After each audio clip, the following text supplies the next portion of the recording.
Okay hello students. सो पहले तो sorry यार कि काफ़ी टाइम से वीडियो नहीं आया है और उसका एक कारण था that I was not feeling that well and अब वीडियो आएगा। तो चलिए हम लोग काम करते हैं। आज मैं आपके सामने एक नया टॉपिक लेकर आया हूं जो कि जेई मेंस के लिए बहुत इंपॉर्टेंट है, क्योंकि जेई मेंस वाला एक पोर्शन जो है, कुछ पोर्शन ऐसा होता है जो जेई मेंस में होता है, जेई एडवांस के सिलेबस में नहीं होता। तो हम लोग पहले अभी उस पोर्शन को निपटाने की कोशिश करते हैं और जो हमारा जेई मेंस के एग्जामिनेशन के सीरीज का चल रहा है इलेक्ट्रोस्टैटिक से क्वेश्चंस, वो मैं इसके बाद वाली वीडियो में बना दूंगा।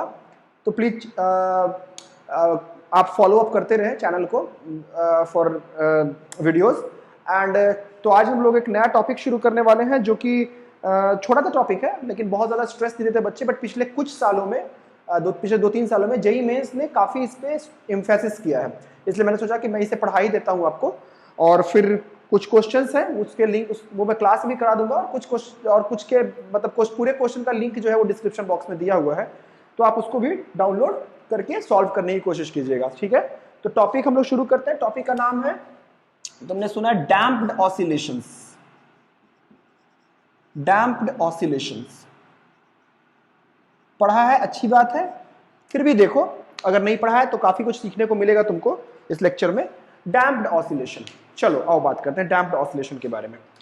पहली बात कि जो भी ऑसिलेशंस आप पढ़ते हो, एसएचएम पढ़ते हो आप, या आप एलसीआर सर्किट में पढ़ा होगा आपने एलसी ऑसिलेशन, नॉर्मल आप जो मैकेनिकल ऑसिलेशंस भी पढ़ते हो, तो आप उसको मानते हो कि वो बिल्कुल वैक्यूम में हो रहा है, वो बिल्कुल अनडैम्प्ड इन्वायरमेंट में हो रहा है, उसकी एनर्जी हमेशा फिक्स्ड है और total mechanical energy is fixed for mechanical system and they keep on changing in form of kinetic and potential energy. तो मान लेते हैं कि अगर मैं एक ब्लॉक की बात करूं आपसे, तो इस ब्लॉक को अगर आपने कुछ फोर्स लगाया तो ऑब्वियसली अगर ये फ्रिक्शनलेस सरफेस है तो this will start performing SHM, और फिर आप इसका एनर्जी का इक्वेशन क्या लिखते हो, half of mv square plus half kx square and that is a constant. आप इसको डिफरेंशिएट करते हैं, twice of mv dv by dt plus twice of kx dx upon dt, और कांस्टेंट का डिफरेंशियल 0 हो जाता है, v dx by dt खत्म, और ये आता है आपका ma is equal to minus k x, so a is equal to minus k upon m x. So आप इसका टाइम पीरियड लिख लेते हो 2 pi under root of m by k. ये एक सिस्टम है। दूसरा सिस्टम याद करो, कहां पे आपने पढ़ा है, कहां पे आपने पढ़ा है, जहां पर आपने पढ़ा था ऑसिलेशंस के बारे में। याद करो एलसी ऑसिलेशन। मान लेते हैं कि एक सर्किट है, आपने सर्किट को कुछ एनर्जी देके किसी भी को माने आपने इंडक्टर को चार्ज करके छोड़ दिया, तो किसी भी इंस्टेंट पे क्या होगा, इसमें मैग्नेटिक एनर्जी होगी हाफ एल आई स्क्वायर, और इस पे मान लेते हैं चार्ज प्लस क्यू और माइनस क्यू था, तो इसकी energy Q square by 2c, और ये भी कांस्टेंट रहेगा। और अगर आप लिखोगे यहां भी तो क्या लिखोगे, देखो ढंग से, half L I square plus q square upon 2c, that is a constant. Now if you will differentiate it the way you have done over here, then what you will get, you will be getting 2 by 2 li di by dt, तो 2 से 2 तो cut ही गया, so li di by dt plus 2 by 2 2q, तो क्या हो जाएगा बेटा, q by c dq by dt। Again ये 0 हो जाएगा, बन के आ जाएगा आपका। अब आप यहां से डी आई और d q by d t को कैंसिल कर दो, सो आपका बन जाएगा ये d two q upon d t squared plus, मैंने d i by d t को d two q upon d t square लिख दिया, plus 1 by L C into q is equal to 0। अब समझना है क्यों ऐसा किया मैंने। बेसिकली आप इसको फोर्स मेथड से भी कर सकते थे इस वाले में, बट इसमें एनर्जी मेथड, आप इसमें फोर्स मेथड कैसे लगाएंगे। बेसिकली अगर आप बहुत ढंग से देखोगे तो इस पूरे ए को आप लिख सकते हो, ये भी उसी फॉर्म का है, आप ए को लिख सकते हो d2x upon dt squared that is equal to minus k x या plus k x is equal to 0। और यहां पे देखो बेटा, ये है d2q upon dt squared plus 1 by L C Q is equal to 0। Now this is a double differential equation जिसका solution क्या होता है, आप इसको सॉल्व करते हैं और वो आता है क्या, x is equal to a sine omega t plus 5 is the initial phase, depending upon कि आपने पार्टिकल को इनिशियली कहां से रिलीज किया है। यहां पे भी आपने पार्टिकल को कितनी चार्ज शुरू में देके दिया है या कितना करंट आपने दिया है, depending upon that your system can change, आपका फेज चेंज हो सकता है, राइट। तो इसका जो सोल्यूशन हम लिखते हैं वो लिखते हैं हम x is equal to a sin omega t plus five. उसी तरह से हम इसका सोल्यूशन लिख सकते हैं q is equal to a sin omega t plus five, या a की जगह पे आप q नॉट लिख लो। तो बेसिकली मैं सिर्फ इतना समझाना चाहता हूं कि ये जो सोल्यूशन है वो इसको सेटिस्फाई करता है, इस इक्वेशन को, और ये सोल्यूशन जो है वो इस इक्वेशन को सेटिस्फाई करता है, and this is how the things go on. तो जब भी डबल डिफरेंशियल इक्वेशन की बात करते हो तो आप किसी भी कोई भी सोल्यूशन पकड़ते हो और आप उस इक्वेशन से उसको सेटिस्फाई करवाते हैं। Got my point? आप आई सपोज आपको ये आता होगा, नहीं आता है तो ये इलेक्ट्रिकल एनालॉजी बहुत इंपॉर्टेंट होती है, तो आप इसको उतार भी सकते हो, वीडियो पॉज करके उतार लो। चलो हम लोग आगे चलते हैं। नेक्स्ट इसी में अब देखिए, अब हमने कहा कि हमने इसको अभी हम पहले मैकेनिकल ऑसिलेशंस के बारे में पढ़ेंगे, फिर बाद में मैं आपको इसकी इलेक्ट्रिकल एनालॉजी भी समझाऊंगा, क्योंकि वो आसानी से दिखता है। अगर मैंने कहा आपको कि बच्चा लोग मान लेते हैं कि इसका मास बस m मान लो, स्प्रिंग कांस्टेंट क्या, ऑब्वियसली वो तो माना ही है हमने। अगर मैंने आपसे कहा कि इसको एक ऐसे इन्वायरमेंट में रख दिया गया जो कि इस पे डैम्प्ड फोर्स लगा रहा था एक, now try to understand what I am trying to say. अगर आप कभी भी कोई भी चीज को, जैसे मान लो बारिश की बूंदें ही हैं, तो बारिश की बूंदें सेम एक कांस्टेंट वेलोसिटी से गिरती हैं, आपके सर पे भी उसी रफ्तार से गिरती है, आपके पांव पे भी उसी रफ्तार से गिरती है। बट अदरवाइज सोचो कि बारिश की बूंदों पे g एक्सेलरेशन लग रहा है, और मान लेते हैं कि क्लाउड्स की दूरी 10 किलोमीटर ऊपर है, तो 10 किलोमीटर में एक्सेलरेशन कितना, मतलब g का एक्सेलरेशन कोई छोटा मोटा एक्सेलरेशन नहीं होगा, वो काफी रफ्तार से जमीन को हिट करेगा, है ना। है सवाल, अगर ओलंपियाड वगैरह में पूछा हुआ है उन्होंने कि क्या रफ्तार होगी, बट क्या होता है जैसे जैसे रफ्तार बढ़ती है उस पे इन्वायरमेंट का एक डैम्पिंग फोर्स लगता है ना। स्टोक्स लॉ, क्या कहता है Stokes law? F is equal to F viscous, है ना, या एफ ड्रैग जो कहना है कह लो। So F viscous is equal to 6 pi eta r v, है ना, 6 पाई ईटा आर वी, है ना, माइनस साइन के साथ। अब समझिए इस बात को, यह कहता है कि विस्कस फोर्स वेलोसिटी के डायरेक्टली प्रोपोर्शनल होगा, ईटा मीडियम पे डिपेंड करता है, coefficient of viscosity, radius of the drop, and 6 r is the radius of the drop, 6 pi is a constant. मैं आपको ये नहीं समझाना चाह रहा, मैं आपको सिर्फ इतना समझाना चाह रहा हूं कि एक ऐसा फोर्स लग रहा है जो वेलोसिटी के प्रोपोर्शनल है और ऑपोजिट डायरेक्शन में लग रहा है। मतलब अगर कोई विस्कस मीडियम हो, किसी भी मीडियम का कुछ ना कुछ अपना विस्कोसिटी होता है, और अगर विस्कस मीडियम हो तो जैसे ही रफ्तार बढ़ेगी उस पे ऑपोजिट डायरेक्शन में वेलोसिटी के एक ड्रैग फोर्स आता है, एंड यहां पर भी ऐसा हो रहा होगा, और वो बेसिकली इस ऑसिलेशन को अफेक्ट कर सकता है। कैसे अफेक्ट करेगा वो हम लोग देख लेंगे। बट एक चीज और, जो भी विस्कस फोर्सेस होते हैं, जो भी ड्रैग फोर्सेस होते हैं जो आप पढ़ने वाले हो, आप basically small damping small velocities के लिए पढ़ेंगे।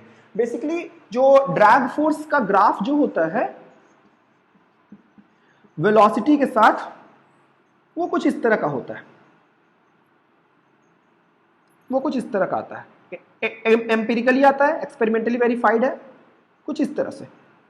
शुरू में लीनियरली वेरी करता है, फिर बाद में quadratically, may be cubic, may be higher power of x अगर वेलोसिटी बढ़ती है तो। और यहाँ पे ये सोनिक वेलोसिटी जो हो जाती है v सोनिक पे, this is the sonic barrier, और उसके बाद जो है ड्रैग फोर्स जो है वो घटने लग जाता है। मैं आपको सिर्फ ये बताना चाह रहा हूं कि जो हमने अजम्पशन लिया है, हमने ये अजम्पशन लिया है कि हमारी वेलोसिटी जिस रेंज में हम वर्क करने वाले हैं, that velocity is going to be small, that velocity is going to be small, एक छोटे से रेंज में, where we are going to consider that force is directly proportional to minus times v, है ना। और इसको अगर आप प्रोपोर्शनलिटी को हटा लेंगे, so F is equal to minus k v, where K is the damping coefficient, and this depends on the medium. जैसे यहाँ पे ये 6 पाई ईटा r था, and r is the radius of the drop जो कि गिरता है नीचे, that is a different part of the story, we are not going to use that, but F is equal to minus kV, where K will depend on the medium, K will depend on the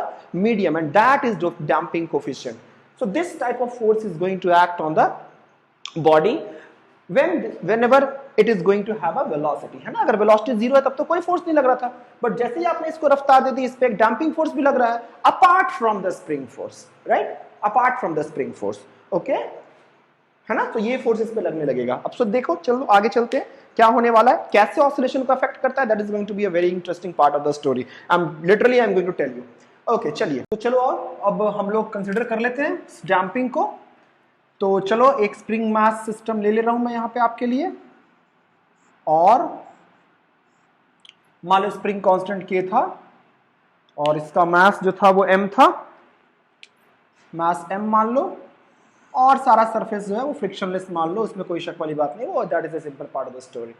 अब एक काम करते हैं भाई, ये oscillate करेगा है ना, t बराबर 0 पे इसको x बराबर एम्पलीट्यूड से छोड़ दो, और फिर ये किसी भी इंस्टेंट पे मान लेते हैं कि किसी भी इंस्टेंट पे ये अपने इनिशियल पोजीशन से, मतलब x बराबर 0 से ये किसी भी आर्बिट्ररी x डिस्टेंस पर था, और इसकी रफ्तार उस समय v थी, है ना, इसकी रफ्तार क्या थी, v थी, और किसी भी आर्बिट्ररी पोजीशन x पे था। अब अगर बहुत ढंग से सोचोगे बच्चा लोग, तो यू विल अंडरस्टैंड कि अब इस पे क्या क्या फोर्स लगेगा, एक तो स्प्रिंग का kx तो लगेगा ही लगेगा, और in addition to that force there will be still one more force acting on it, and that will be damping force, drag force of the medium in which it is kept। and let's suppose कि जो damping force है और damping coefficient या फिर damping constant, आप जो भी कहना है कहो, उसको आप b मान लेते हैं। तो फोर्स जो होता है मैं बता चुका हूं आपको कि माइनस bv ये लगता है ना। तो एक तो फोर्स माइनस bv जो लगेगा, लेट सपोज की वेलोसिटी इस समय इसकी ऐसे थी, है ना, तो फोर्स इधर की तरफ लगेगा, kx भी इधर की तरफ लगेगा, तो जो नेट फोर्स होगा क्या लिखेगा जाएगा, F net will be equal to minus kx minus bv।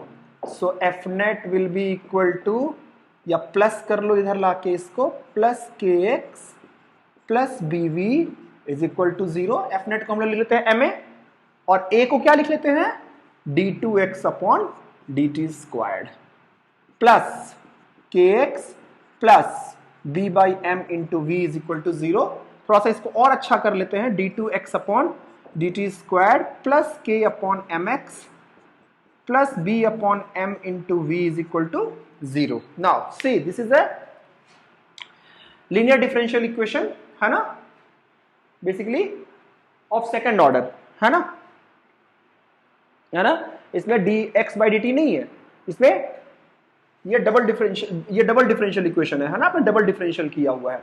हालांकि अच्छा v को भी आप dx बाई dt लिख लो, तो है अभी भी लीनियर, क्योंकि इसका भी पावर 1 है और इसका भी पावर 1 है, ठीक है। अब जब आप ऐसे इक्वेशंस आपके सामने आ जाते हैं, तो अभी तक क्या था, अभी तक तो हमारे पास ये पार्ट नहीं था, अभी तक ये पार्ट था।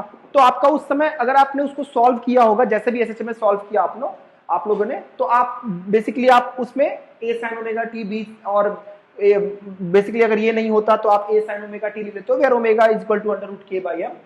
तो बेसिकली उसको करने का तरीका क्या है कि हम ये भी मान लेते हैं, ऐसे तो आपने इंटीग्रेट करके निकाल लिया होगा, dv बाई dx लिख के, जो भी है आपने जो किया होगा आपके नोट्स वगैरह में होगा। बट अगर मान लेते हैं कि इस तरह से सोल्यूशन, इस तरह का इक्वेशन है, तो हमारा उस तरह से काम नहीं चलेगा। अब हमें unless and until we can make it कि भाई हम dv बाई dt कर लिख लें, दो लीनियर इक्वेशन लिख लें, मैं उस पे नहीं जा रहा अभी। But what we can do, we can have a trial solution of this, we can have a trial solution, this is important thing, okay, we can have a trial solution। हम कोई भी ट्रायल फंक्शन मानेंगे और हम मानेंगे कि वो इसको सेटिस्फाई करता है, and that trial function is, let's suppose x is equal to a e to the power some lambda into t, okay, some lambda into t। मान लेते हैं कि ये इसको सेटिस्फाई करता है, and for the simple reason कि जब मैं इसको डिफरेंशिएट करूंगा तो लैम्डा स्क्वायर बाहर निकल जाएगा एक बार, और जब मैं दो बार डिफरेंशिएट करूंगा तो लैम्डा स्क्वायर बाहर निकल जाएगा, एक बार डिफरेंशिएट करूंगा तो लैम्डा बाहर निकल जाएगा, तो I will get some sort of quadratic in lambda, ठीक है। तो हम कर ही लेते हैं पहले ट्राई इसको, चलो आ देखते हैं। मैं पहले आपको ये इक्वेशन सॉल्व करना सिखाता हूं कि जनरली अगर ऐसा इक्वेशन आ जाए तो कैसे किया जाता है। अब यहाँ पे देखो, मान लेते हैं कि इसको डिफरेंशिएट करोगे तो e की पावर लैम्डा t का डिफरेंशिएशन लैम्डा e की पावर लैम्डा t, एक बार और डिफरेंशिएट करोगे तो लैम्डा स्क्वायर e की पावर लैम्डा t। तो देखो लिख लेते हैं a लैम्डा स्क्वायर e की power lambda t plus k by m, x की जगह पे a e की पावर लैम्डा t रख दूं, plus b by m into lambda e की पावर लैम्डा टी, और हर जगह यहां पे भी a होगा, इज इक्वल टू 0। अब यहां से a e की पावर लैम्डा टी कॉमन ले लो, a e raise to the power lambda t is common, और यहां पे क्या बन गया, lambda square plus k by m, और टाइमिंग के लिए k बाई एम को क्या लिख लेते हैं, omega square plus b by m, अभी b बाई एम को एज इट इज रहने दो क्योंकि I am going to give b by 2m some another name, and this is into lambda is equal to 0. All right, this is the function of time, and this again, this is the characteristic equation, इसी को कहा जाता है characteristic equation, ठीक है, this is characteristic equation। खैर नाम है, आपको इससे घबराने की जरूरत नहीं है। सो a e की power lambda t lambda squared plus b by m lambda plus omega squared is equal to 0। So this is one of the solution, fine, this is one of the equation. Now चलो अब इसके roots लिख लेते हैं यहां पे, इसको 0 कर लेते हैं, है ना, क्योंकि ये तो टाइम पे डिपेंड करेगा, इसको 0 कर लेते हैं। चलो यहां लिख दे रहा हूं, so lambda is equal to क्या लिखोगे, minus b by m plus minus under root of b square minus 4ac। What is b square, b by m whole square minus 4 times omega squared 4ac, and this is the solution of this particular equation upon 2a as well, upon 2। थोड़ा सा इसको अच्छा करते हैं, और so lambda 2 roots होंगे, lambda 1 2 कर दे रहा हूं for the same reason that there are going to be 2 roots. So इसको लिख लेते हैं minus b by 2m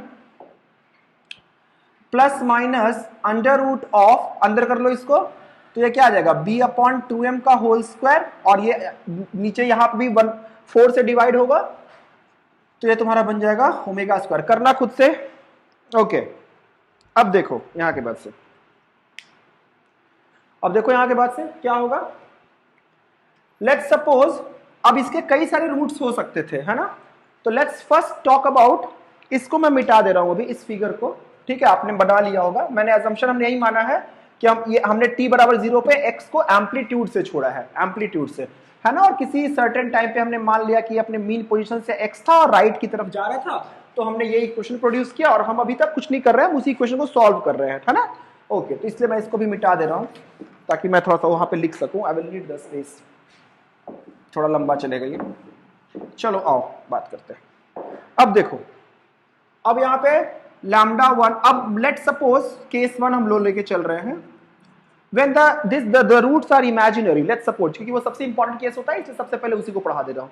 when the roots are imaginary, so omega square is greater than b upon 2m का whole square, and you can say omega is greater than b by 2m, है ना, b by 2m। so what is going to happen, what is going to happen for this, tell me, the roots are going to be imaginary, the roots are going to be imaginary। तो चलो पहले roots लिख लेते हैं, lambda 1 की value लिख दे रहा हूं मैं, minus b upon 2m plus, इसको प्लस कर लेते हैं, omega square minus b by 2m का whole square under root iota, और लैम्डा 2 की वैल्यू लिख देते हैं, सॉरी आई कैप लिख रहा हूं, आयोटा, एंड लैम्डा 2 की वैल्यू लिख देंगे minus b by 2m minus under root of omega squared minus, हाँ ठीक है, माइनस ओमेगा स्क्वायर्ड, मैंने कुछ ऊपर नहीं किया ना, हाँ ठीक है, सब सही चल, by b by 2m whole squared i cap. बोलो क्लियर है यहां तक। अब यहां के बाद से देखो क्या करोगे, अब ये इसके 2 रूट्स आ गए, है ना, अब जैसे ही इनके 2 रूट्स आए आपको समझ में आएगा कि ये दोनों ही रूट्स इमेजिनरी हैं, दोनों ही रूट्स क्या हैं, इमेजिनरी हैं। अब हमारा सोल्यूशन क्या था, x a e की पावर लैम्डा t, ये हमने माना था इसका सोल्यूशन। अब चूंकि इसके 2 रूट्स आ गए, लैम्डा 1 और लैम्डा 2, तो जो इसके रूट्स हो जाएंगे वो इनका लीनियर कॉम्बिनेशन हम कर सकते हैं। लीनियर कॉम्बिनेशन मतलब a e की power sum lambda 1 into t plus b की power b sum another constant b e की पावर लैम्डा 2t। तो यही मैं लिखने जा रहा हूं। तो I have the solution in the form of x is equal to a e की, अच्छा एक काम करो, इस वाले पूरे टर्म को ना अभी के लिए omega square minus b by 2m का whole square, because this is going to play a role in our calculation. इस पूरे टर्म को मान लो ओमेगा डैम्प्ड अभी के लिए, ठीक है। इसका जो डायमेंशन होने वाला है वो ओमेगा का ही होने वाला है, क्योंकि अंडर रूट ओमेगा टाइप चीज है। तो इसको मैं मान ले रहा हूं अभी के लिए ओमेगा डैम्प्ड, है ना। तो रूट जो हो जाएंगे λ1 λ2 लिख दे रहा हूं, वो हो जाएगा -b/2m plus minus omega damped. अब सोल्यूशन लिख रहा हूं, देखो सोल्यूशन क्या हो जाएगा, x इज इक्वल टू, देखो क्या आएगा बन के यहां से, x इज इक्वल टू यहां से सॉरी a e की power -b/2m plus omega damped into t plus b into e की power -b/2m minus omega damped into t. बोलो क्लियर है, बोलो क्लियर है। अब थोड़ा सा इसको अच्छा करते हैं, आयोटा भी है यहाँ पे, दोनों जगह पे, यहाँ पे भी आयोटा, यहाँ पे भी आयोटा। अब देखो इसको अच्छा कर लेते हैं, x is equal to a e raise to the power -b/2m, कुछ आता हुआ नजर आ रहा है ना, हाँ बिल्कुल, e की power omega damped into iota as well as t, omega damped into t into iota, है ना। पावर प्लस में था तो मैंने बस उसको मल्टीप्लीकेशन में कर लिया, plus b of e raise to the power -b/2m into e raise to the power minus omega damped into t into i iota. ठीक है, ठीक है। अब देखो इसी में क्या होगा, अब देखो इसी में क्या कर लोगे, इंटू टी यहां पे भी, इंटू टी यहां पे भी, है ना। तो e raise to the power -b/2m तो कॉमन ही हो जाएगा। अब देखो बेटा कुछ कर नहीं रहा हूं यहां पे, e raise to the power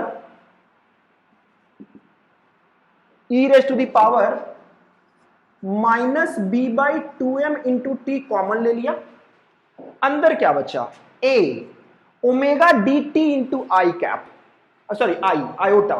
याद करो तुमने कॉम्प्लेक्स नंबर पढ़ा है, e की पावर i इंटू थीटा, क्या लिखते हो, cos theta plus i sine theta.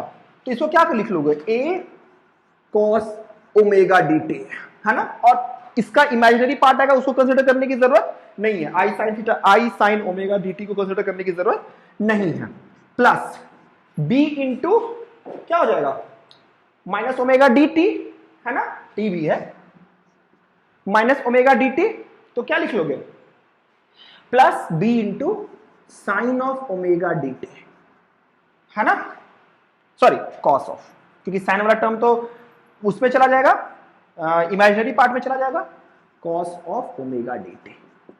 अब देखो कुछ तुमको आता हुआ नजर आएगा। अब यहां से जो फाइनल x का जो सोल्यूशन मिला हमें, वो क्या मिलेगा, बहुत खूबसूरत सी चीज बन जाएगी।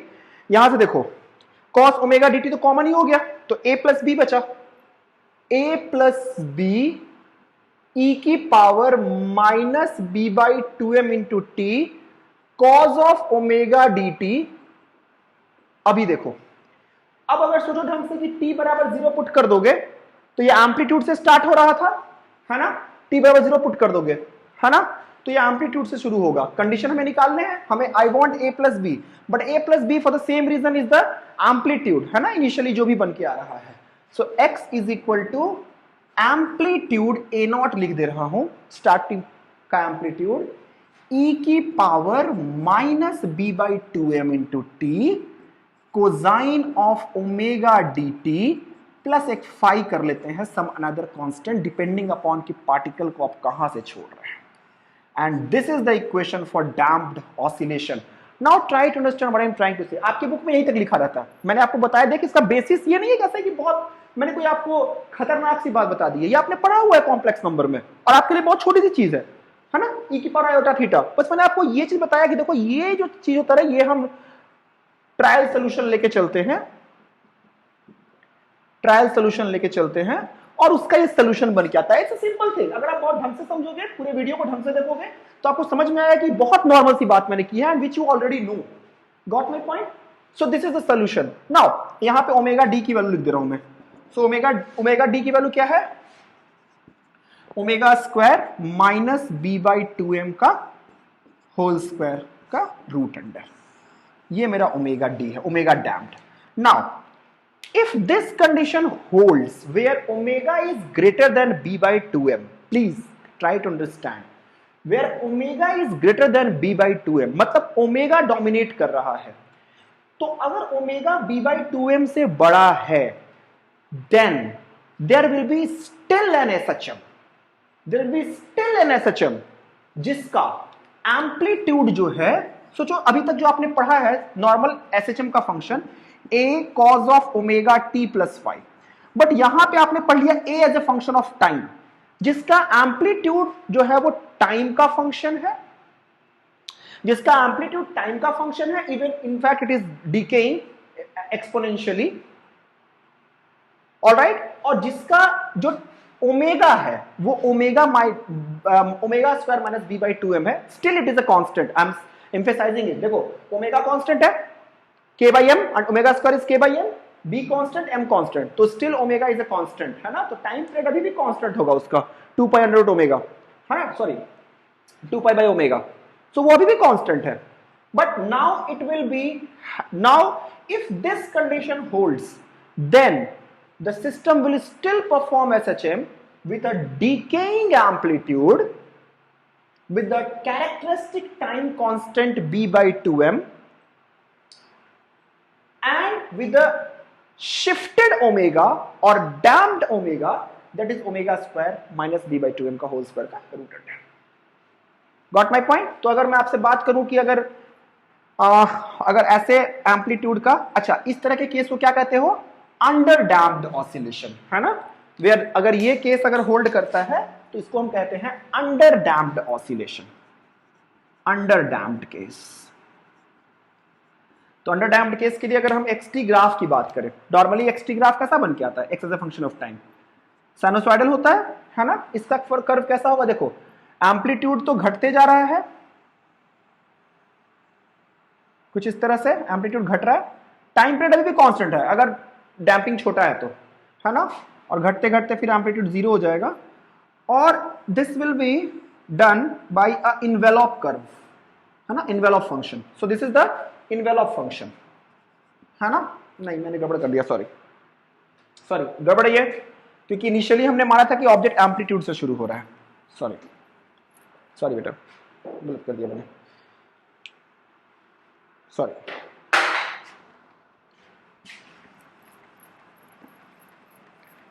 हमारे इस कंसीडर फंक्शन के अकॉर्डिंग ये ग्राफ गलत था, तो ये हमारा चूंकि x बराबर t बराबर 0 पे एम्पलीट्यूड से शुरू हो रहा है ना, तो कुछ इस तरह से।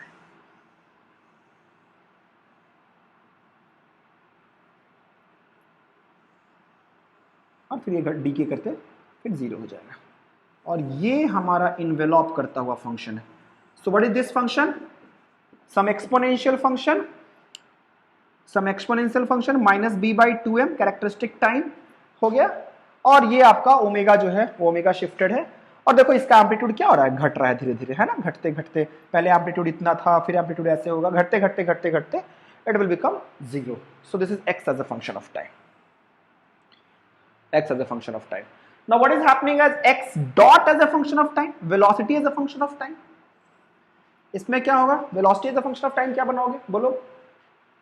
बोलो velocity as a function, सोचो क्या होगा जब डिफरेंशिएट करोगे? इस समय इनिशियली वेलोसिटी 0 थी, है ना, इसको डिफरेंशिएट करके निकालना, मैं बना दे रहा हूं as a function of time, वो भी एक्सपोनेंशियल टाइप ही होगा, बट वो सुपर पोजिशन हो सकता है ना, दो एक्सपोनेंशियल फंक्शन का। शुरू में 0 रफ्तार है, फिर धीरे धीरे घटते घटते 0 होगा, रुक जाएगा, फाइनली रफ्तार का एम्पलीट्यूड भी घटता जाएगा, तो ये भी घटते घटते 0 हो जाएगा, है ना। ये भी कुछ इन्वेलॉप फंक्शन बन के आएगा, need not to be this thing, क्योंकि वो 2 बार डिफरेंशिएट करोगे, चेन रूल लगाओगे, सॉरी प्रोडक्ट रूल लगाओगे, तो 2 एक्सपोनेंशियल फंक्शन हो सकता है, तो आप ट्राई करना, ठीक है। ठीक। Now what is important, what is happening in phase space, v as a function of x क्या हो रहा है, ये इंपॉर्टेंट है। v एज ए फंक्शन क्या हो रहा है। अच्छा मैं चलो इसका मैं यहां बना देता हूं, इसको मिटा रहा हूं, स्क्रीनशॉट ले लो या फिर खुद से ट्राई करना, इधर बना दे रहा हूं, देखो इधर यहां पे थोड़ा सा उसको ही बना देता हूं, तीन दोनों ही बना देता हूं। देखो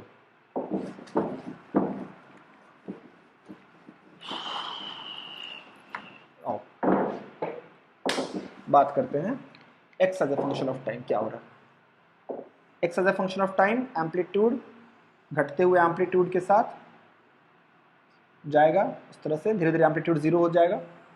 सो this is my x as a function of time, velocity as a function of time क्या होगा, शुरू में 0, फिर बढ़ेगा, फिर घटेगा, घटते घटते 0 हो जाएगा, है ना। टाइम पीरियड अभी भी कांस्टेंट रहेगा, तो वो आप समझ रहे हो, मैंने पहले एक्सप्लेन किया हुआ है, सारा टर्म कांस्टेंट है ना। एंड दिस विल गो आगे। Okay, so this is velocity as a function of time. Graph है, ग्राफ है, आ सकता है ग्राफ ये, है ना, ये पूरा टच कर रहा है इसको, तभी इन्वेलॉप कर रहा है इसको, ये इसको इन्वेलॉप कर रहा है, फिर फाइनली ये 0 होगा। v as a function of x के बारे में क्या राय है आपकी, सोचो, ये इंपॉर्टेंट है। v as a function of x, initially x की वैल्यू एम्पलीट्यूड थी और वहां पे रफ्तार 0 थी, तो यहां रफ्तार 0 है, मान लेते हैं, ठीक।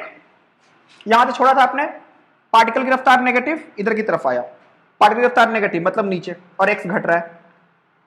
सोच अगर v as a function of x में आपसे नॉर्मल पूछता तो वो एलिप्टिकल होता था, याद रखना, जेई पूछ चुकी सवाल, v as a function of x elliptical होता है, करके देखना, नॉर्मल पाथ है, मैं बता नहीं रहा हूं अभी, ठीक है।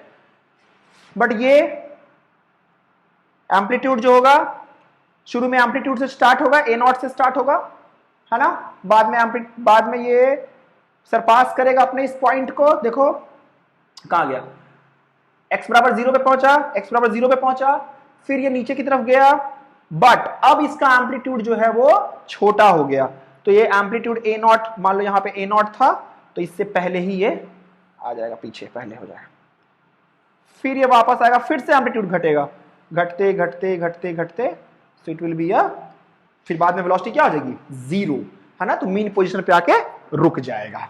सो this will B inward spiral. So this is how the things happen. So for critically damped cases, for under-damped cases, where still oscillation is going to dominate, over-damping, है ना, for under-damped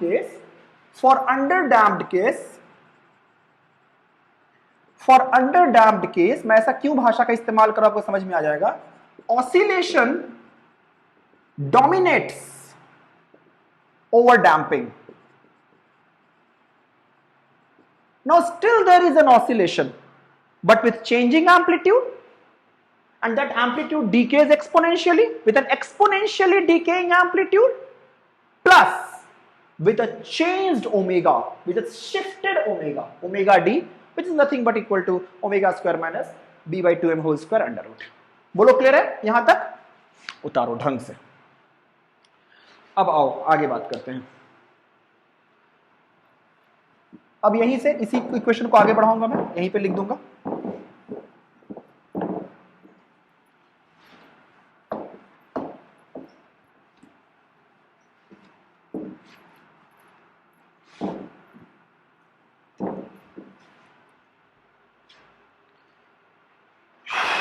ऑलराइट। आइए अभी NCERT का सवाल कराऊंगा, है इस तरह पे। अच्छा इसी में एक चीज और बता देता हूं,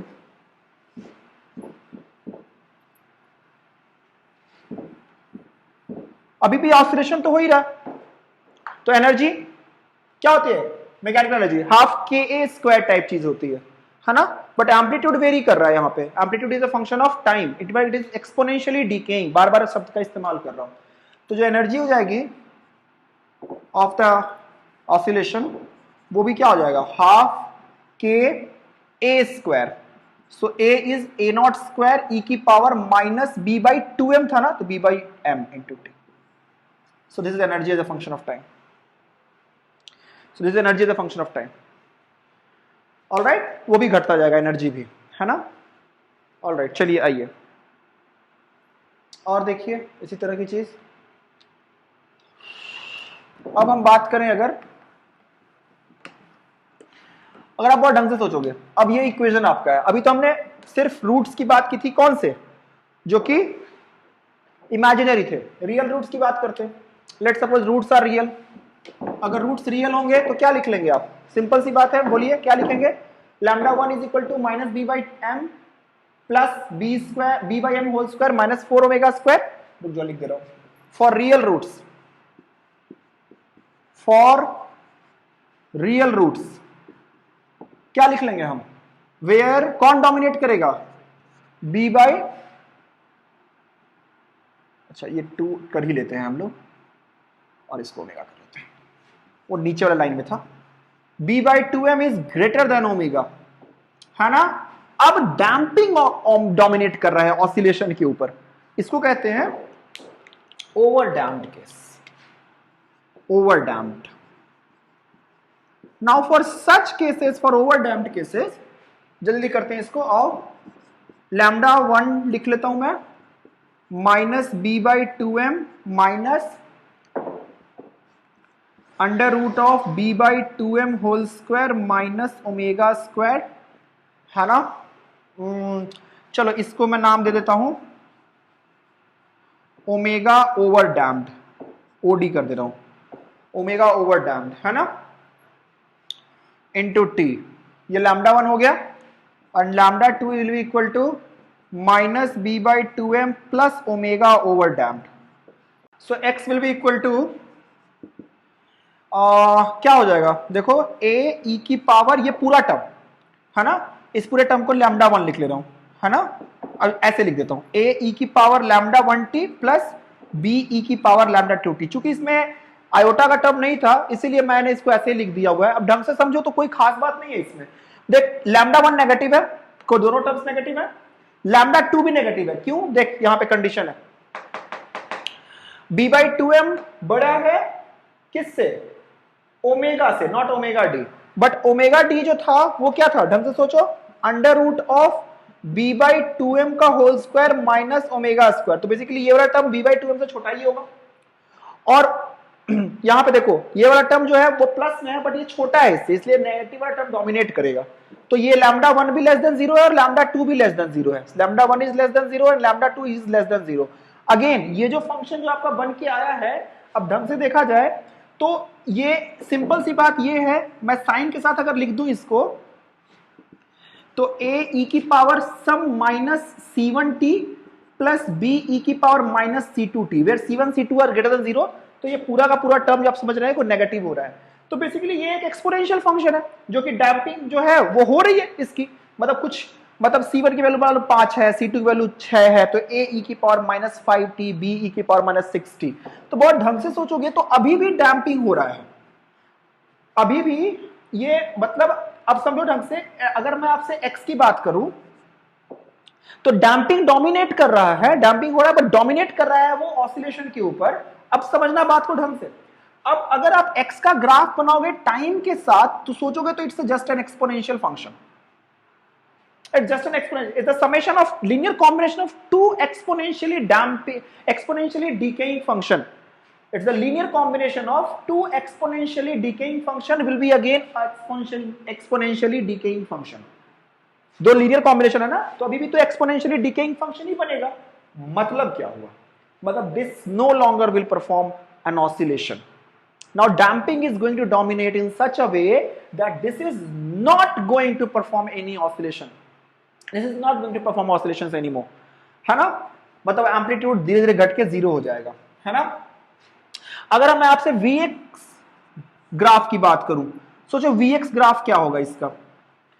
अगर आप Vx ग्राफ की बात करोगे, एक टेंटेटिव शेप पूछ रहा हूं, तो शुरू में आपने ऑसिलेशन दिया, है ना, क्या होगा, बेसिकली आपने ऑसिलेशन दिया, ऑसिलेट करना शुरू किया, डैम्पिंग बहुत ज्यादा है तो ऑसिलेशन तो शुरू होगा, कोशिश करेगा, बट डैम्पिंग बहुत ज्यादा है, वेलोसिटी घटेगी, नेगेटिव होगी। यहां से शुरू किया है ऑब्वियसली, मैं रेफरेंस फिगर पे यहां शुरू किया, घटते घटते घटते घटते घटते घटते घटते ये 0 पे आएगा। It can never surpass this position, because if it will surpass this position it will come back and oscillation will perform. So that is the case of under damped oscillation. But यहां पे over damped है, where damping is going to dominate. तो basically ये जो है वो over damped case में oscillation perform नहीं करता, और बेसिकली ये यूज होता है वहां पे जहां पे डैम्पर्स होते हैं ना, कार्स वगैरह में जो सस्पेंशन सिस्टम लगे होते हैं। बेसिकली उसमें जो आप जो अच्छी गाड़ियां लेते हो तो उसमें क्या होता है, सस्पेंशन बहुत अच्छा होता है, कंफर्ट लेवल बहुत अच्छा होता है, तो डैम्पर्स बहुत अच्छे लगे होते हैं। तो डैम्पर्स जो यूज करते हैं उसमें आप वाटर की जो कुशनिंग एबिलिटी होती है वो बहुत अच्छी होती है, वाटर डैम्पर्स में यूज करते हैं, क्योंकि उसका बी बहुत ज्यादा होता है।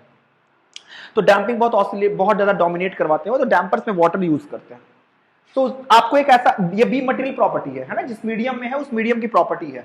तो आप बी को ऐसे सेलेक्ट करते हो कि वो ओमेगा से ज्यादा है, तो वो बेसिकली आप क्या चाहोगे, जो आपकी गाड़ी है वो ऑसिलेट करे या फिर झटका लगे तो वो ऑसिलेशन डाई डाउन हो जाए। तो ऑसिलेशन डाई डाउन कराने के लिए बी की वैल्यू ज्यादा रखनी चाहिए और ये कंडीशन सेटिस्फाई होना चाहिए, तो ऑसिलेशन डाई आउट कर जाएगा, ऑसिलेशन होगा नहीं, the damping will dominate and it can never surpass this position. चलो, so this is over damped case, है ना, ये केस याद रखोगे, ओवर डैम्प्ड के लिए ये कंडीशन होती है। तीसरा केस कर लेते हैं यहीं पे, जहां पे इसका रूट 0 हो जाए, where the roots are zero बोल रहा हूं, इक्वल हो जाए। If the roots are going to be equal, that is called critically damped oscillation. Critically damped oscillation, आओ बात करते हैं critically damped oscillation. Critically damped case, यहां पे क्या होगा, b/2m is exactly equal to omega, so for that case solution हो जाएगा λ1 2, दोनों बराबर रूट्स हैं, सो -b/2m, दोनों रूट्स सेम, तो जो सोल्यूशन बन के आएगा x is equal to a e की power -b/2m into t plus b e की power -b/2m into t. Actually ऐसे नहीं लिखते हैं इसको, ठीक है, मैं बता देता हूं आपको, क्योंकि ये सोल्यूशन सेम ही है, e की power -b/2m into T a plus b, a is a constant, a plus b is a constant. तो इसके लिए हम जो सोल्यूशन लिखते हैं इसका ये तरीका होता है, ये हम b इंटू टी लगाते हैं यहाँ पे, ठीक है। अब वो टाइम पे डिपेंड करेगा, एक और टाइम एक्स्ट्रा आ जाता है, वो आपको समझना नहीं है।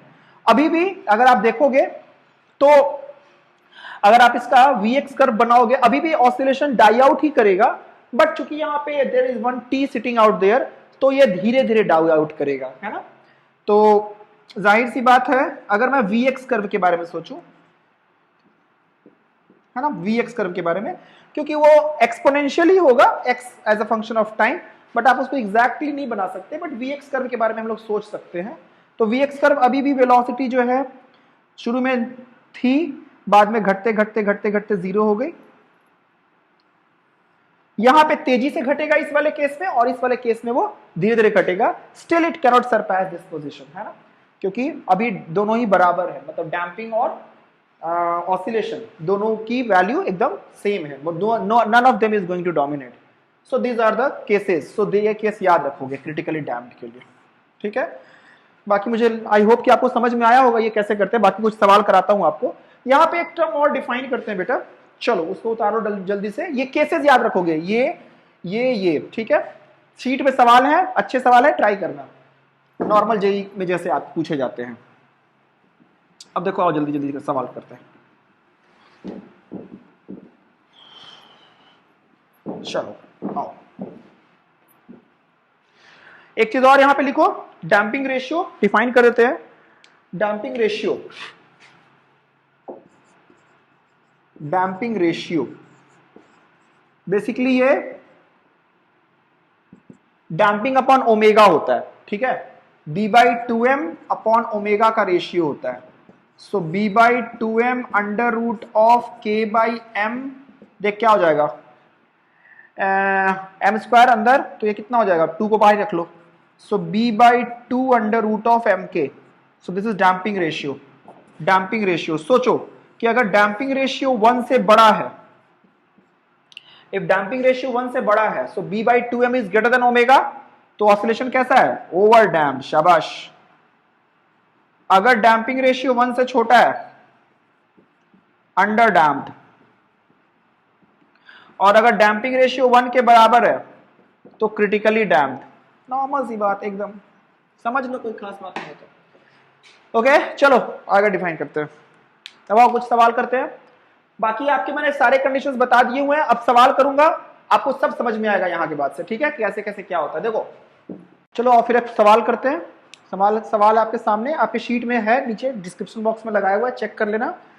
क्वेश्चन कह रहा है कि बेटा उसने कहा कि एक डैम्प्ड ऑसिलेटर का मोशन दे दिया है, equation of motion.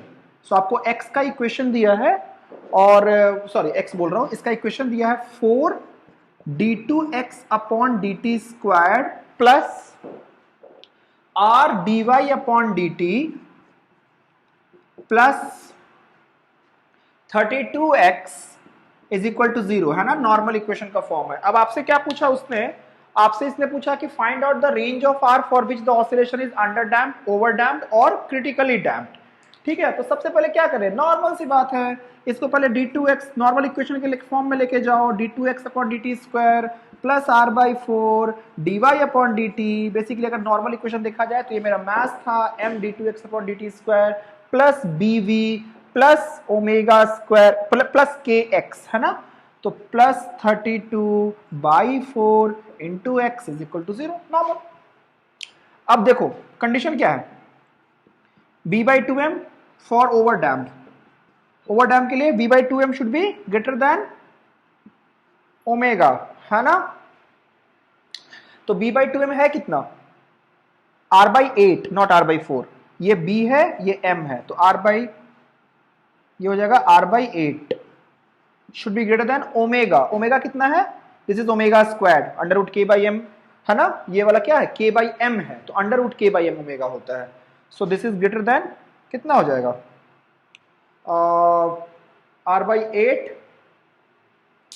r/2m should be greater than omega squared, sorry omega, तो ये अंडर रूट ऑफ 8 हो जाएगा, है ना। सो ये कितना आ गया आपका, ढंग से देखोगे तो मैंने कुछ गड़बड़ तो नहीं किया, हाँ सही है, under root of 8। So this is your equal to r should be greater than कितना हो जाएगा 32√2 ना, कितना 2√2 सॉरी 16√2, ये हो गया, ये 2√2 है ना। फॉर अंडर डैम्प्ड केस क्या हो जाएगा, इसी का जस्ट उल्टा कंडीशन हो जाएगा, अंडर डैम्प्ड के लिए r should be less than 16√2, और फॉर क्रिटिकली डैम्प्ड क्या हो जाएगा, r should be equal to 16√2। तो हो गया, डिफिकल्ट क्वेश्चन है, क्या है डिफिकल्ट इसमें, मेरे से बेटर आप कर सकते हो इसको, ठीक है। और आओ इसके बाद सवाल करते हैं, चलो जल्दी सवाल करेंगे अब। इसके बाद देखो अगला सवाल, जल्दी से आओ, बिना वक्त बर्बाद किए हुए हम लोग अगले सवाल पे चलते हैं। अगला सवाल क्या कर रहा है, बोल रहा है man of a mass of 2 kg is attached, एक 2 kg का मास है, वो एक वर्टिकल ऑसिलेटर पे लगा हुआ है, is attached to the lower end of a vertical spring of constant 20 newton per metre. क्या कह रहा है, देखो इधर कह रहा है कि एक मास है, 2 kg का मास है, इसको एक स्प्रिंग से टांग दिया गया, स्प्रिंग का केवे दिया हुआ था जो भी 20 न्यूटन पर मीटर, इसमें कौन सी बड़ी बात है, ठीक है, नॉर्मल समझो। कह रहा है कि इसको रिलीज किया गया, टाइम पीरियड वगैरह सब निकालना था, इसमें एक अलग बात है। अच्छा मैं सब आपसे एक बात पूछूं, इसका टाइम पीरियड कितना होगा, नेचुरल टाइम पीरियड 2π√m/k, है ना। बेसिकली टाइम पीरियड जो होता है वो कांस्टेंट फोर्स पे, अगर कोई भी एक स्प्रिंग मास सिस्टम में अगर कांस्टेंट फोर्स लगता है तो उसका टाइम पीरियड इनवेरिएंट होता है ना। हाँ, मीन पोजीशन शिफ्टेड होगा, वो जो भी हो kx बराबर mg करके निकाल सकते हो तुम, वो एक अलग बात है। बट चलो टाइम पीरियड के बारे में अगर बात करें, उसने कहा आपसे सवाल में, इसने ये दिया कि k 20 न्यूटन पर मीटर है, मास 2 kg है, और कहा कि it oscillates with time period of 10 seconds, इसका टाइम पीरियड दिया हुआ है 10 सेकेंड। आपसे दो बात पूछी गई, ए नेचुरल टाइम पीरियड और दूसरा नेचुरल टाइम पीरियड और दूसरा डैम्पिंग कांस्टेंट पूछा गया, बी पूछा गया आपसे, डैम्पिंग कांस्टेंट बी पूछा गया। चलो करते हैं सवाल। देखो देखो सवाल करते हैं। सोचो क्या होगा। पहली बात की नेचुरल टाइम पीरियड पूछा है, इसका मतलब नेचुरल टाइम पीरियड 10 तो नहीं है, इसका मतलब डैम्पिंग हो रहा है। ऐसे भी समझ में आता है, चेक भी कर लेते हैं। टाइम पीरियड होगा क्या, 2 pi under root of m by k. m कितना, 2k कितना 20, तो कितना आ गया 2 पाई अंडर रूट ऑफ, अरे वाह बड़ा अच्छा डेटा है, अंडर रूट 10। अंडर रूट 10 पाई होता है, पाई स्क्वायर 10 के बराबर होता है, एकदम लगभग लगभग आता है। तो आप अप्रोक्सीमेशन ले सकते हो 2 सेकेंड, अप्रोक्सीमेटली कह दे रहा हूं, आंसर भी 2 सेकेंड ही है। अब इसका टाइम पीरियड 10 सेकेंड कह रहा है, इसका मतलब एक तो मुझे ये अप्रोक्सीमेशन भी सिखाना था, ठीक है, ये अब आता है वो, ठीक है। ऐसा ही एक अप्रोक्सीमेशन मैंने आपको सिखाया था, याद करो, ग्रेविटेशन में बढ़िया अप्रोक्सीमेशन था, जहां पे मैंने ओमेगा स्क्वायर की वैल्यू दी थी, जो ग्रेविटेशनल इफेक्ट जो आता है, तो ओमेगा स्क्वायर आर डायरेक्ट मैंने आपको कराया था, उसको भी याद रखना। 0.03 जो भी बन के आया सवाल, वो भी इंपॉर्टेंट है, डायरेक्ट बन जाता है उससे भी। खैर देखो वीडियो पीछे, अगर नहीं देखा है तो पीछे वाली वीडियो में है, ग्रेविटेशन और सर्कुलर मोशन के जो मैंने जेई के सवाल कराए हैं, पहला या दूसरा में ही होगा। खैर चलो आओ, हाँ इतना प्रमोशन बनता है। अब देखो क्या है, 2 सेकेंड्स। अब नेचुरल टाइम पीरियड चाहिए हमें, तो नेचुरल टाइम पीरियड चलो 2 सेकंड, पहला का आंसर तो आ गया, 2 सेकंड तो यही हो गया। डैम्पिंग कांस्टेंट चाहिए, चलो सोचते हैं, टाइम पीरियड दिया कितना है 10 सेकंड, तो टाइम पीरियड जो डैम्पिंग टाइम पीरियड होगा वो क्या होगा 2 पाई बाई ओमेगा डैम्प्ड। और अगर ओमेगा डैम्प्ड की बात करोगे तो क्या लिख लोगे बेटा, 2 pi by under root of 2 pi by under root of omega not square 2 square minus b by 2m का होल स्क्वायर, और इसकी वैल्यू दी है 10 स्क्वायर, सॉरी इसकी वैल्यू दी है 10, है ना।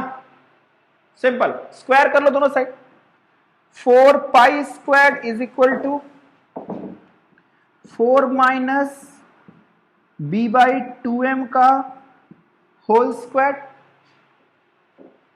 है ना। ये कितना आ जाएगा बोलो, 100 या 10 इंटू 10, 10 स्क्वायर, एक 10 ने पाई स्क्वायर को मार दिया, अगेन वही अप्रोक्सीमेशन यूज कर रहा हूं। So this will tend to 4 will be equal to 440 minus b by 2m का होल स्क्वायर। अब यहां से देखो क्या आ जाएगा, यहां लिख दे रहा हूं या यहीं पे कर दे रहा हूं, b बाई 2m का whole square is equal to 36, तो ये 6 हो गया। और मास कितना दिया था, कुछ तो दिया था शायद 2 kg, तो b की वैल्यू कितनी आ जाएगी 24। 24 क्या, f बराबर क्या होता है kv, न्यूटन, b भी मान लो, b इंटू मीटर पर सेकेंड, तो न्यूटन सेकेंड पर मीटर, सही है ना। हाँ ठीक है, न्यूटन सेकंड पर मीटर, ये यूनिट आया। ये लो, इस तरह का सवाल भी हो गया, अच्छा सवाल है वैसे, उतारो जल्दी से, फिर आगे कराता हूं। एक आओ देखो, एनसीईआरटी करा देता हूं। एनसीईआरटी का एग्जाम्पल है, देखो इसमें भी कोई खास बात नहीं है। आओ, एनसीईआरटी ने फिगर दिया था, एग्जाम्पल नंबर मैं आपको बता दे रहा हूं कौन सा है, NCERT example number 14.10, example number 14.10, समझा दे रहा हूं अच्छे से, करना ट्राई। 14.10 और पेज नंबर 357 है, ट्राई करना। कह रहा है कि in the given figure for the damped oscillator shown in the figure the mass m of the block is 200 ग्राम के। देखो ब्लॉक का मास दे दिया,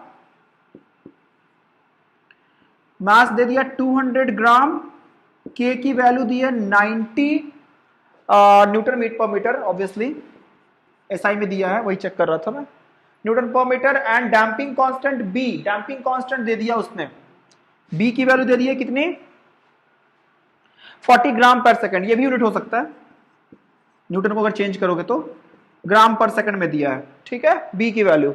अब कह रहा है कि calculate the time period of the oscillation. Simple, time period का फॉर्मूला क्या होता है, टाइम पीरियड का फॉर्मूला क्या होगा, 2 पाई बाई ओमेगा डैम्ड।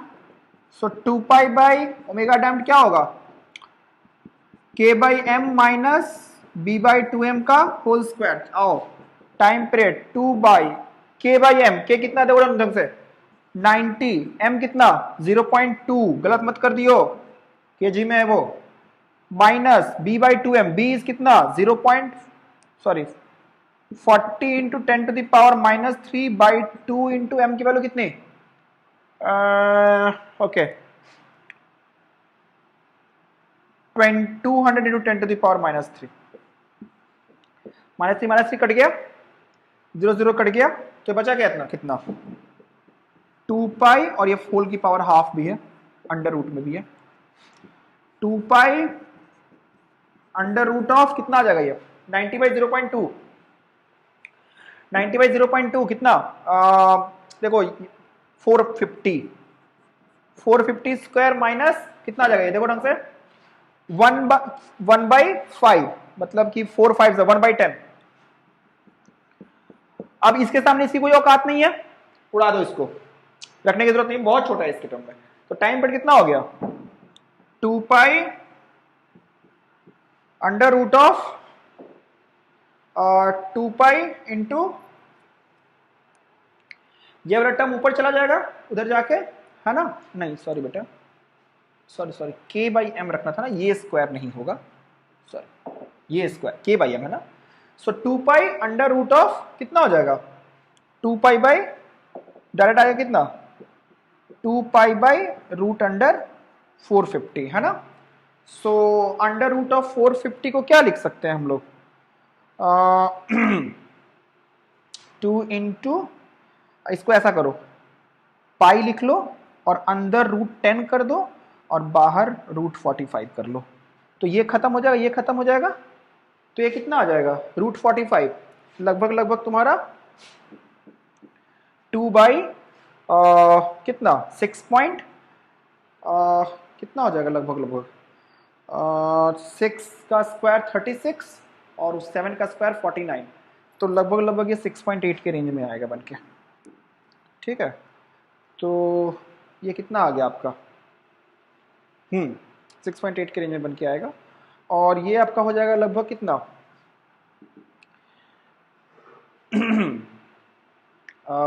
6.8 और वो 2 है, तो ऑलमोस्ट 0.3 सेकेंड्स, ठीक है, आंसर 0.3 ही है, तो लगभग दिख भी रहा है 6.8 है और 2 है, तो लगभग 0.3 सेकेंड। हालांकि आपको ये अप्रोक्सीमेशन भी आना चाहिए समझ में, कि जैसे मैंने किया पाई स्क्वायर वहां से बाहर निकाल के काट दिया उसको, ठीक है। अगर मेरे पास ऑप्शन होता तो मैं यही लगाता, मतलब अगर दूर रहते तो, अगर दूर नहीं है तब तो ऑब्वियसली मुझे अंडर रूट 450 लगाना पड़ेगा, but if the options are दूर देन 2 बाई 6.8, इसको मैं 6.67 लिख देता तो डायरेक्ट ही 3 आता, 0.3 है ना, 20/3 लिख देता इसको, तो basically 3/10 0.3, so I can do it, है ना। तो आपको भी अप्रोक्सीमेशन समझ में आना चाहिए।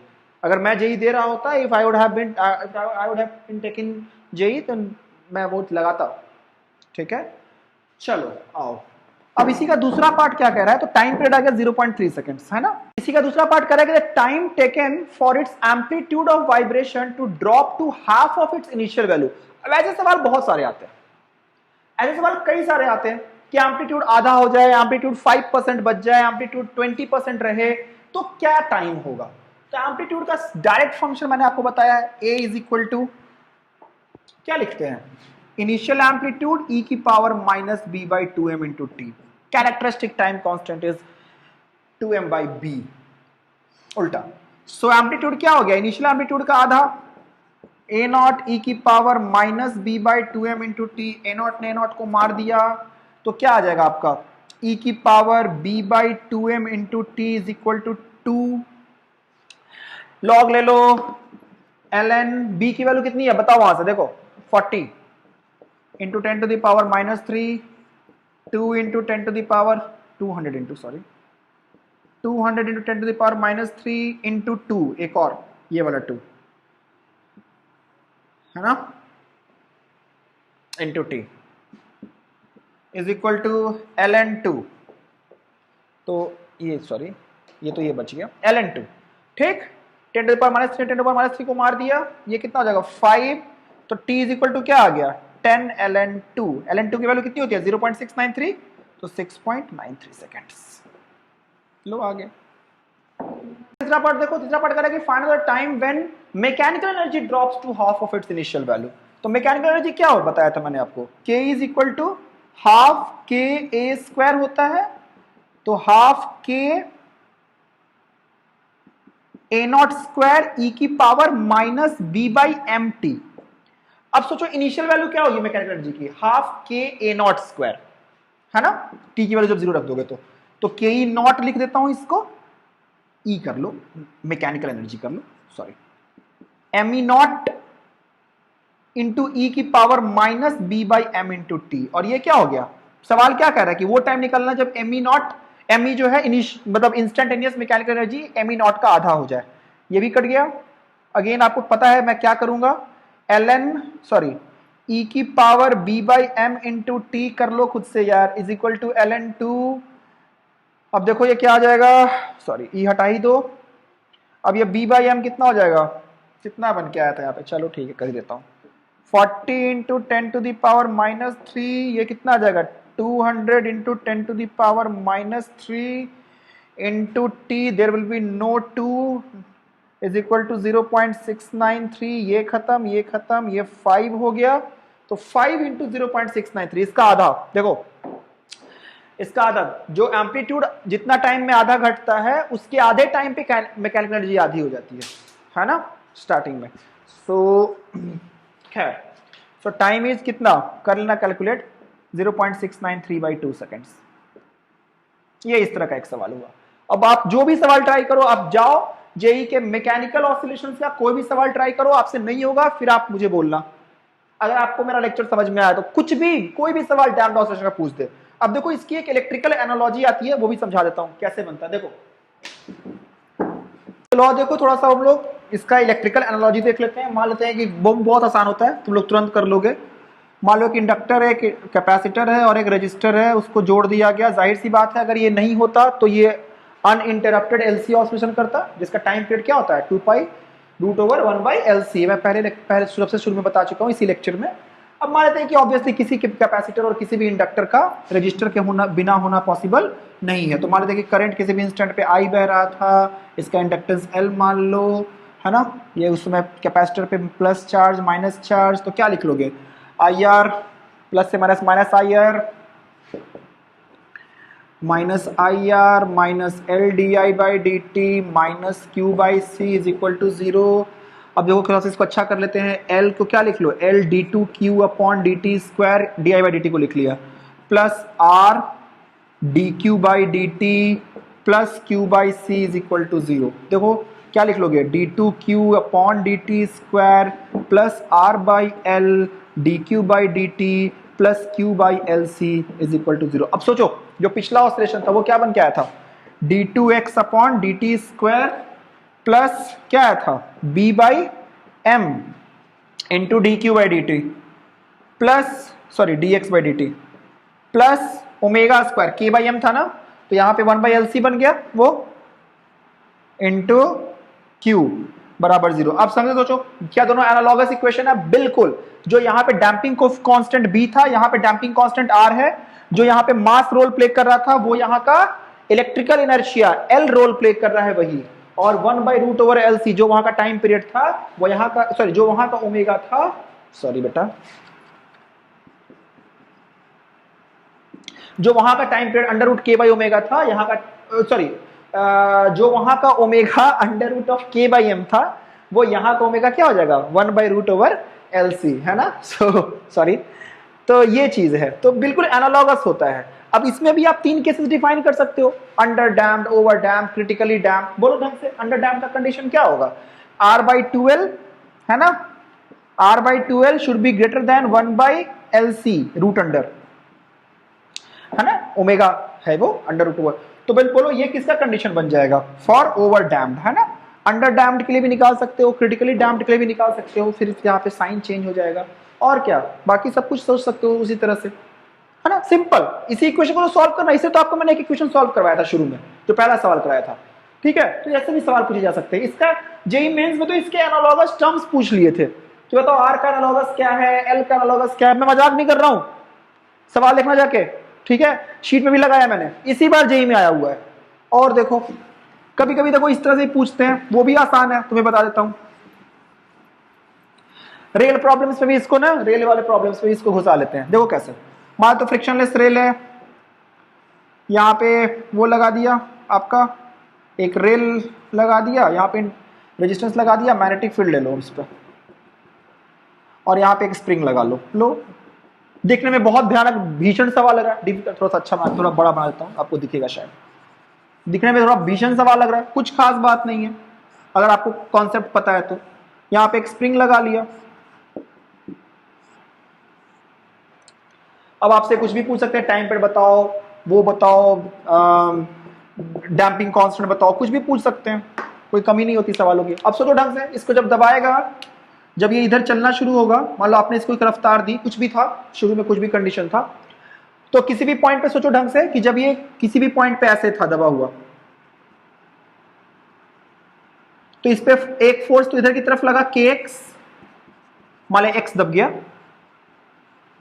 तो इस पे एक फोर्स तो kx इधर की तरफ लगा, एक फोर्स लगा कितना bv इधर की तरफ, सॉरी एक फोर्स इस पे कौन सा लगेगा मैं बताता हूं आपको, चूंकि रफ्तार v है इधर की तरफ। अब ढंग से सोचोगे, जब इसकी रफ्तार v होगी तो मोशनल ईएमएफ आएगा, है ना। अब देखो वो मोशनल ईएमएफ कितना आएगा उस पे, देखो ढंग से, मान लेते लेंथ एल मान लो, ठीक है, मास भी मान लो, मैं कहता हूं मास m मान लो अपनी खुशी के लिए। तो अब सोचो ढंग से कि इस पे अगर बहुत ढंग से सोचोगे तो कितना हो जाएगा, q l v cross b, v किधर इधर और बी अंदर, तो v क्रॉस बी किधर ऊपर, मतलब कि बैटरी बन जाएगी जिसकी पोलैरिटी इस तरह से है, और इसमें इस तरह से आपका ये सर्किट बन जाएगा अभी, है ना। ये BVL की बैटरी लग गई, रेजिस्टेंस R, करंट कितना बहा, I बराबर क्या लिख लोगे, BVL/R। अब जैसे ही इसमें करंट कैरिंग वायर, करंट इसमें ऐसे बह रहा था, है ना, ऊपर की तरफ, तो क्या इस पे फोर्स आएगा किधर, V क्रॉस B इधर, और कितना फोर्स होगा, BIL, और B की वैल्यू B थी, I की वैल्यू ये है, तो इस पे एक फोर्स तो मेरा लगा kx, और एक फोर्स जो मेरा लगा वो लगा BIL। I की वैल्यू देखो बेटा, B स्क्वायर हो जाएगा, B into V into L, L square by BIL था ना, तो B स्क्वायर हो गया, L स्क्वायर हो गया बाई R। अब बस, अब क्या करना था, अब इस पे दो फोर्स लगा, अब एक्सेलरेशन का इक्वेशन लिखो, ma F नेट बराबर ma that is equal to minus kx, minus इस पूरे टर्म को आप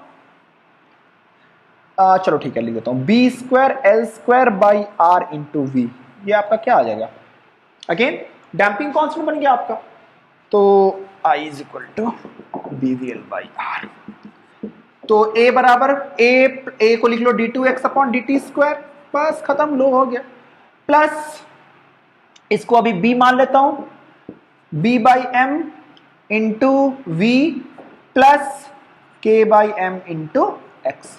अब जो पूछ ले आपसे, मैं तो कहता हूं जो पूछ ले आपसे, ओमेगा डैम्प्ड पूछ ले, अगर b by two m is less than omega है तो ओमेगा डैम्प्ड पूछ ले, क्रिटिकली डैम्प्ड के लिए क्या कंडीशन है, क्या होगा, कुछ भी पूछ ले। क्या मेरी बात क्लियर है, क्या इक्वेशन होगा, एम्पलीट्यूड का क्या एक फंक्शन होगा, क्या एम्पलीट्यूड का फंक्शन क्या होगा, सोचो ढंग से, a is equal to a not, शुरू में मान लो एम्पलीट्यूड कुछ भी दिया रहेगा आपका कंडीशन, ए नॉट ई की power minus b by two m into t, b पता है, एम पता है, आ गया लो। कुछ भी पूछ सकता है, find the time when the amplitude will drop half it's value, तो कर लो यहां पे। तो ये है डैम्प्ड ऑसिलेशन, शीट आपके डीपी आपके डिस्क्रिप्शन बॉक्स में दिया हुआ है। आई होप आपको समझ में आया होगा, डरो मत। इसी तरह से मैं अगला लेक्चर जो लूंगा वो मैं आपको मैग्नेटिज्म एंड मैटर, वो भी एक ऐसा चैप्टर है जो जेई मेंस स्पेसिफिक चैप्टर है, तो वो मैं आपको पढ़ाऊंगा, ठीक है। और बाकी अभी वो काम भी अपना रुक गया हुआ है, जेई मेंस का जो चल रहा था सीरीज, तो वो हम लोग अभी चूंकि कुछ दिन से काम नहीं कर पा रहा था, अब मैं काम करूंगा तो मैं आपको भेज दूंगा। बाकी एडवांस वाला शीट भी एक बनाया हुआ है, वो भी मैं डिस्कशन करा दूंगा, तो बाकी ठीक है, चलो। Stay safe. हाँ, अभी मौसम थोड़ा सा खराब हो रहा है, so please stay at home and try make sure that you all are safe. Fine, bye bye.